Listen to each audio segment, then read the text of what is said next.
All right, forget everything you know about our little corner of the universe. We are blasting off, way past Mars and Jupiter, to explore the wild, captivating realm of alien worlds. So let's dive right in and count down the top 5 most mind-blowing facts about exoplanets. You know, for basically all of human history, we've looked up at the stars and asked that one huge question. The search for exoplanets? Well, that's our best shot yet at finding an answer.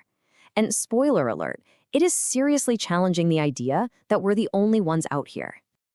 So before we get going, let's make sure we're on the same page. What is an exoplanet? It's pretty simple, actually. An exoplanet is just any planet that exists outside our own solar system. They're out there orbiting their own stars, some in their own cosmic neighborhoods, just like ours.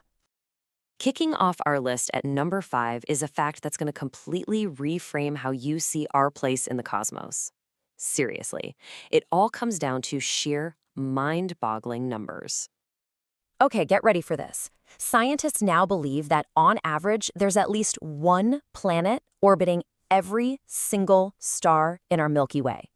Do you know what that means?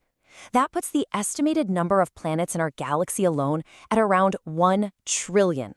That's a trillion potential worlds, a trillion new neighbors we haven't even met. But here's the really cool part. These trillion worlds aren't just copies of each other. It's a legit cosmic zoo out there.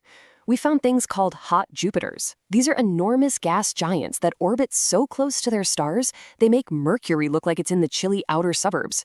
And then you've got super-Earths, rocky planets way bigger than our own. The sheer variety is just astounding. Which naturally brings us to number 4.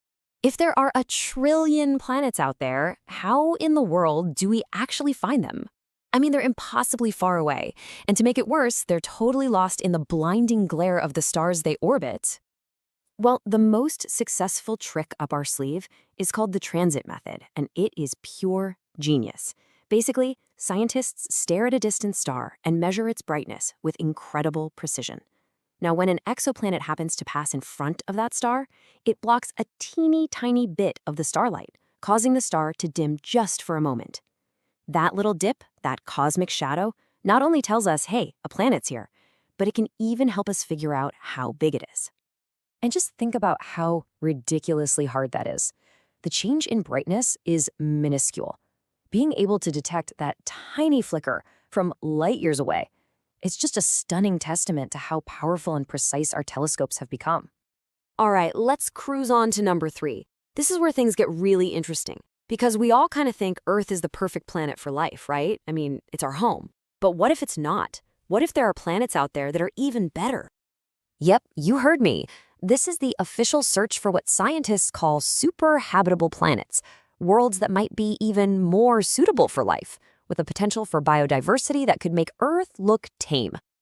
So what's the recipe for a super-habitable planet? Well, the ideal is actually a bit different from home. You'd want a planet that's a little older, giving complex life more time to evolve. You'd want it to be a bit bigger, which helps it hold on to a nice, thick atmosphere for protection. A little warmer, because that generally supports more life. And here's the kicker. You'd want it orbiting a K-type star, which is cooler and way more stable than our sun, giving life billions of extra years to really flourish.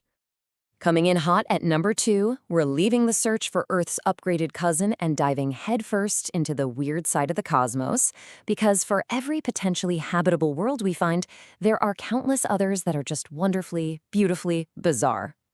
Okay, try to imagine this. You're standing on a world where one side of the planet is trapped in a permanent, scorching hot day, while the other side is frozen in an endless, pitch-black night. But the craziest part? Scientists think life could actually survive in the thin strip of land between those two extremes, a Terminator zone of perpetual twilight. How cool is that?